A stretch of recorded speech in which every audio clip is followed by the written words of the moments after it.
Il était une fois un jeune garçon qui souhaitait devenir chanteur. Mais à Britannia, les chanteurs, on les nomme les troubadours. Malheureusement, ce jeune garçon vivait dans une famille dont le papa était jardinier et la maman femme de ménage.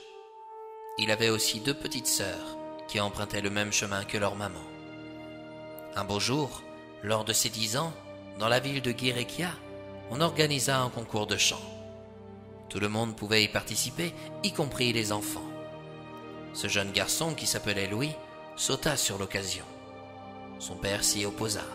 Il ne voulait pas voir son fils déshonorer sa famille. Mais sa mère défendit Louis et lui permit de participer à cet événement. Le jeune garçon chanta devant tout le monde une de ses propres chansons. On fut émerveillé, non pas par sa voix, mais par sa spontanéité, sa joie de vivre. Le soir venu, il remporta le premier prix. Pour la première fois de son existence, il recevait la reconnaissance de ses proches. Il avait trouvé sa réelle raison d'exister et se dit à lui-même « Voilà ce que je ferai plus tard. Je serai troubadour. » Des années passaient. Dès qu'une occasion se présentait, Louis faisait de son mieux pour être remarqué. Parfois, ça marchait, et d'autres fois, pas. Et puis, ses parents durent se laisser convaincre. Louis devait prendre des cours de chant. Sa voix évoluait, mais elle n'était pas toujours dans la justesse, et elle manquait de puissance.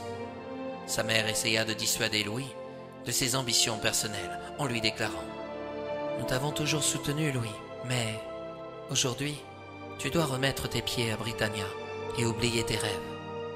Nous n'avons pas les moyens nécessaires pour te permettre de devenir troubadour. De plus, ce n'est pas un métier sûr. Tu dois t'intéresser à Britannia et devenir jardinier comme ton père. »« Non, je le refuse !» se rebella-t-il. « Et pourquoi ? Car je n'ai aucunement envie de devenir comme lui. »« De quel droit te permets-tu de me juger ?» s'emporta son père. « Car tu ne me juges jamais, peut-être ? Si maman t'écoutait, jamais j'aurais pu faire valoir mes talents sur la scène. » « Et elle aurait dû.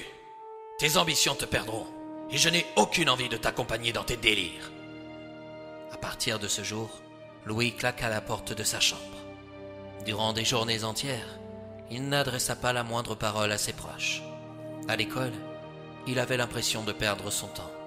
On lui enseignait des choses qui ne l'intéressaient pas. Mais sa route croisa celle de Léa. Ce n'était pas une fille de son âge, non. Léa aurait pu être sa mère. Cependant, elle était conteuse dans la cité de Guirekia. En découvrant le talent de Louis, elle eut envie de l'aider à évoluer. Il avait du potentiel, elle en était certaine. Elle ne comprenait pas la réaction de ses parents. La pauvreté les retenait peut-être pour le soutenir à sa juste valeur. Dans le dos de ses parents, Louis se découvrait une nouvelle passion, l'écriture. Il n'avait pas le talent de Léa pour raconter des histoires. Mais chaque samedi, sur la place du marché, les gens écoutaient ses récits, contés par Léa. Ils étaient très appréciés. Louis travaillait dans l'ombre et comme toujours, il ne reçut aucune reconnaissance. Léa lui permit temporairement de faire évoluer sa plume, mais aucunement sa voix. De plus, c'est elle qui était remerciée par ses talents d'oratrice. Lorsqu'il eut 20 ans, une violente dispute éclata entre Louis et son père. Celui-ci découvrit ses histoires dans sa chambre. Comme il ne savait pas lire, il les déchira par jalousie. « Comment a-t-il pu oser apprendre à lire dans notre dos ?» s'énerva-t-il. « Nous le lui avions interdit !» Complètement désorienté par l'attitude de son père, Louis claqua définitivement la porte de leur maison et s'en alla sans savoir où se diriger. Ses pas l'emmenèrent vers la forêt des illusions.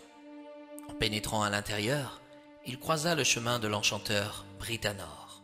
« Où vas-tu comme ça, Louis ?»« Comment connaissez-vous mon nom ?» s'étonna le jeune garçon. « Je suis un enchanteur, d'autres diraient un sorcier. Je m'appelle Britanor.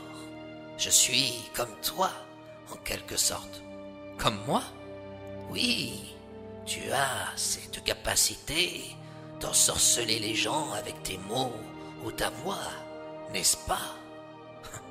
Si seulement mes parents pouvaient penser la même chose que vous, lâcha Louis. Oui, je vois de quoi tu souffres. D'un certain manque de reconnaissance et peut-être même d'amour.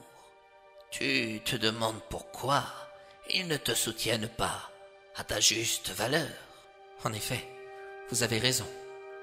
Il y a parfois des questions qui méritent de rester sans réponse, Louis.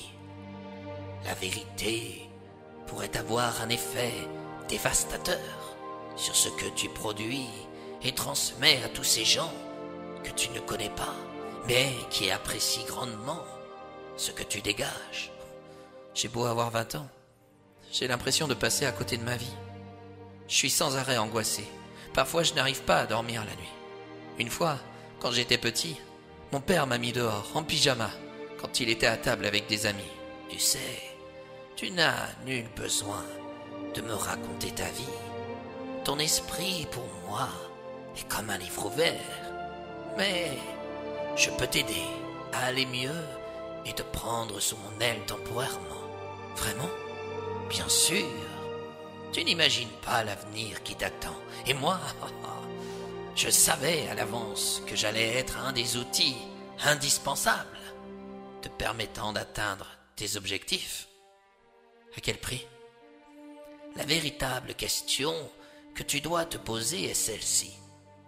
As-tu envie de devenir troubadour pour toi, parce que tu aimes ce métier, ou simplement pour recevoir la reconnaissance de tes proches? J'aime écrire, j'aime chanter. C'est en moi, c'est comme ça. Alors, ne retiens que ces paroles que tu viens de prononcer. Quant à tes proches, oublie-les temporairement. Ils ne méritent absolument pas l'intérêt que tu leur apportes actuellement, puisqu'ils sont différents de toi. Je dirais même que certains te souhaitent inconsciemment du mal, parce que tu oses ce que jamais, eux, ils n'ont essayé d'effectuer. Mais je ne suis pas responsable de leur situation. En effet, tu es responsable de la tienne.